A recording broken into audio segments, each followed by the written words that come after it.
Hello, welcome back to 999, I would say. But that's not what we're doing actually. This is a follow-up, considering some things I was confused about for the true ending. And the reason why we are in MS Paint is because, I thought it'd be boring if I was just talking the whole time. So I figured I would draw some stuff as I work through my thoughts. Relevant stuff. I'm not just gonna be doodling random crap. You don't have to watch, of course. It's just like if you are watching, gives you something to look at. Um, so I did some looking into what I was confused about, and I did find some actual pretty good answers. Uh, my first question was, if Akane had died, how on earth was she with us in the Nonary game? And so what I saw her liking to was, okay, hold on, that brush isn't big enough. Um, Schrodinger's cat. Also, I'm drawing this with my mouse, so it's going to be extremely scuffed.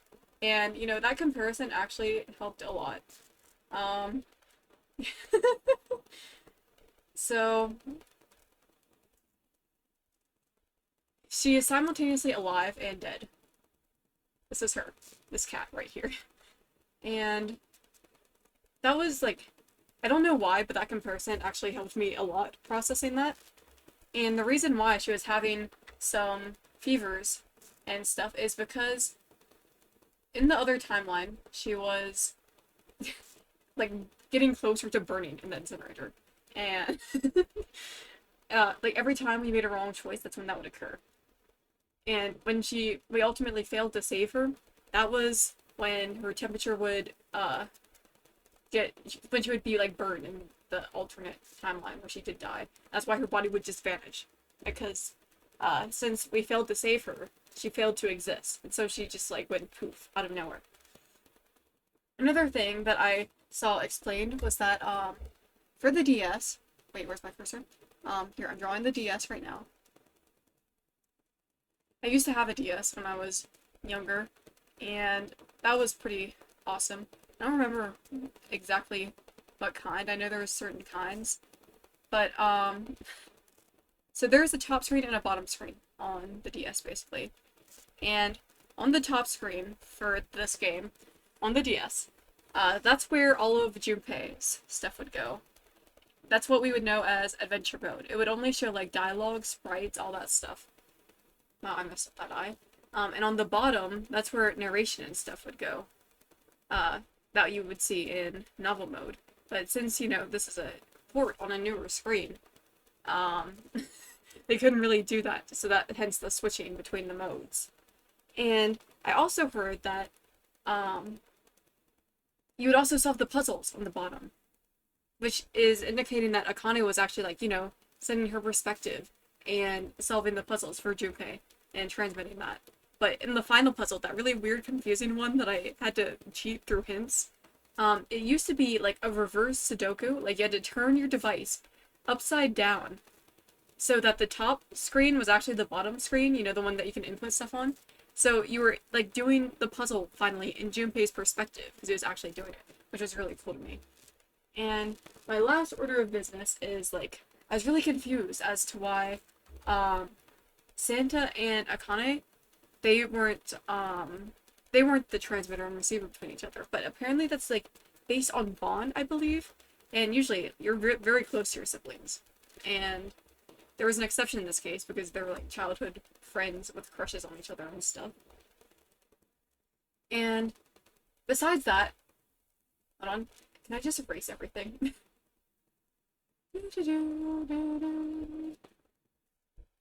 Okay, I don't know. I'm just gonna press undo a bunch. Anyway, I actually did doodle up a timeline thing, but I was too lazy to transfer the picture I drew on. Okay, I can't draw the.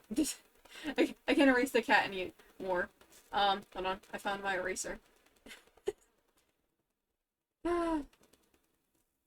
But I did doodle my understanding of the timelines and how the thing with Akane being alive and also dying at the same time works. Oh my gosh, this cat's just never going to go away. It feels like, man, it's been a while since I used MS Paint, man. I shouldn't have done this live. I should have did my drawings and like recorded over it, but I cannot be bothered to do that. Nobody's watching this anyway. Anyway, here is my interpretation of how it is. So this, actually, I'm looking at the picture right now on my phone. So this is timeline A. And this, right here, is timeline B. So, timeline A is where Akane dies in the bad endings. I'm just gonna write dies. And this, in ending B, it's where she survives in both the past and the future. I'm so sorry about my it doesn't help that I'm using a mouse. And these two timelines, they are existing parallel and simultaneously. This is my understanding. I'm not saying this is a fact. This is my understanding of it. So that's, like, they're both happening, like, converging. Like, that's not the right word. You know, parallel to each other. And for timeline B to exist, two things have to occur. The first one is, Akane has to survive, her trial, and, you know, when she was a kid, to arrange the Nonary Games as Zero. The second thing is that Junpei must have the correct information and keys to get to the true end. Information and keys referring to stuff like, information from the other characters. You know, stuff like, all that, the glycerin, the hydrate, the rats, all that stuff that explains the whole, morphogenetic field connection. As well as getting the correct path through the doors to get the correct key cards and whatnot. So, if B does not happen, aka Junpei does not get the right info and keys, then A would not be able to happen. Like, one, two.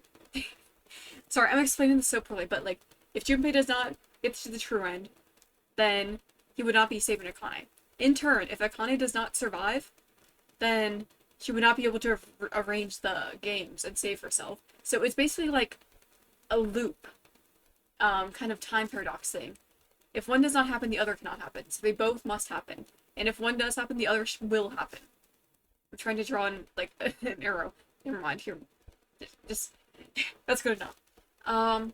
Yeah, so that's my understanding of all that. Let's see if I can get rid of all this crap again. Oh my god, that scared me. And, okay, that was some clarifications of things I was confused about. And the reason why I'm going through this is to show that I do now think I understand. Another thing is my final thoughts on the game. Now that I understand the ending and I'm less bummed out by it, because I was really confused, and I was like, thinking, this kind of sucks. I feel bad about saying that, but to me, if I do not, I wouldn't say that if I don't understand something, I consider it bad, because that's just, like, really close-minded, but it was more the fact that when I learned that it was, like, very much confusing, that it was bad. And I don't know if I still think that. I do enjoy the ending, I just think it could have been better. Like, if I had the choice, I would have changed some things. What those things are, I couldn't tell you, but, I would have done things differently. I really did enjoy the game, and I'm going to make, like, a little, list of my favorite characters now. Actually, no, I'm not. But I guess I'll doodle them. Not the actual characters, just their symbols. So, let me think. What else was I going to do? Right, I was going to discuss how, I feel about Virtue's Last Reward, which is the next game, I believe. So, I do know, unfortunately, some information. I did kind of go in that in the finale about what happened. How I stumbled upon spoilers because I was stupid. But would I consider them major spoilers? No, not necessarily. It's more like, okay, I'll actually tell you the specific things. So if you're also, blind to VLR, then do not continue.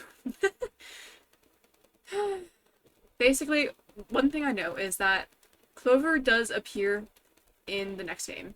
That I know for sure, and I think some other characters may as well. I have ideas of who they are, but I don't know for certain. Though I haven't confirmed that Clover is 100%. There. And another thing is I've heard some terms and phrases used out of context. Mainly I've the two main ones that have stuck in my head is I've heard the snail. I don't know what that means. Like, be aware that even though I've heard these terms, I do not know what they mean at all. But I really like snails, so that stuck in my mind. And I've heard the religious fanatic or something. I don't know what that means either. Like, I don't know if that's an ending, a person, an entity. I don't know. Um, and these drawings are so bad. I'm sorry. Um, yeah, that's it. That's literally all I know about VLR. Oops, I'm redoing stuff. As for other things about VLR, when am I doing it? I don't know. As you can see in my screen, it is only July 15th right now, and I have these videos coming out into like the 20s of July.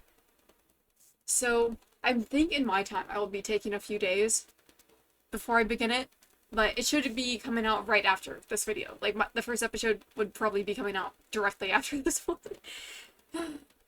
But it would have been recorded far, far in the past. And what are my hopes for VLR? One is more stuff with Lotus. That sounds so goofy, but you know, she was my favorite character. And when I reflect on her role in the game, I feel like she didn't get like enough of a role. She was like there to be pretty and to share some information and to conveniently solve a puzzle that involved programming. And so much I feel has been like unexplored. We know about one of her daughters. We don't know anything besides her name and her appearance that showed in the flashback scenes. And I am just like kind of unsatisfied. Like, unlike all the rest of the characters, she has no like direct correlation.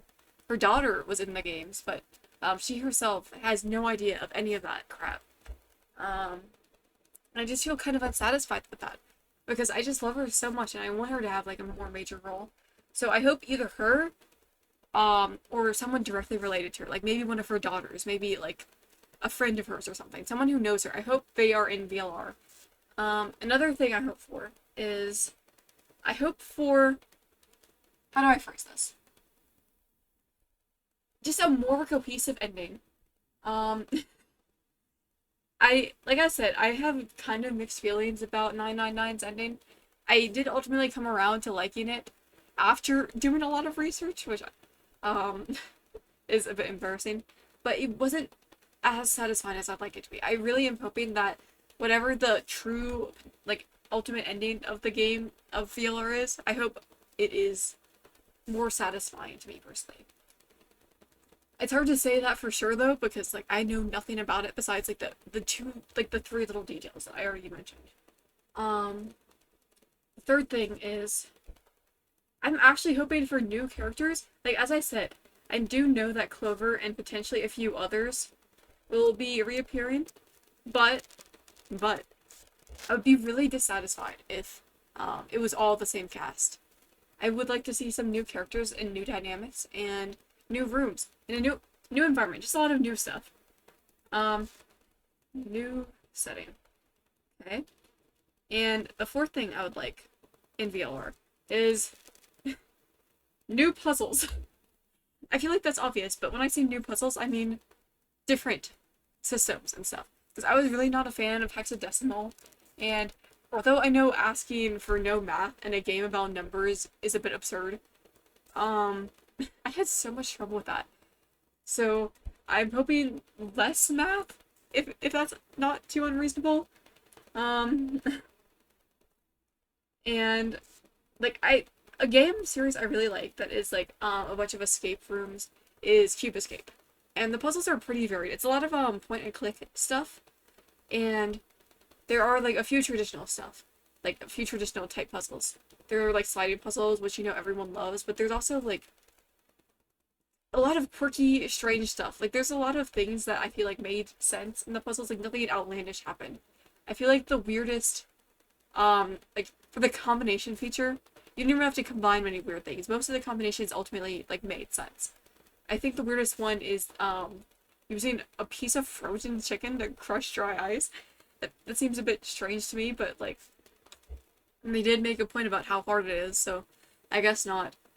Where in Cube Escape, you are like putting clock components in someone's chest. That's not an exaggeration. That is literally something you do be doing in those games.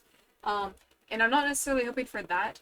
It's just like I really love how varied and unique Cube Escape's puzzles are, and I would like to see more of those because some of these were like really repetitive to the point where in the study they were literally reusing some of the same puzzles, like with the steering wheel thing. And that's basically all I asked for. Um, yeah, that was supposed to circle the whole thing. You know, this is a bad idea. I'm never doing this again in a future video.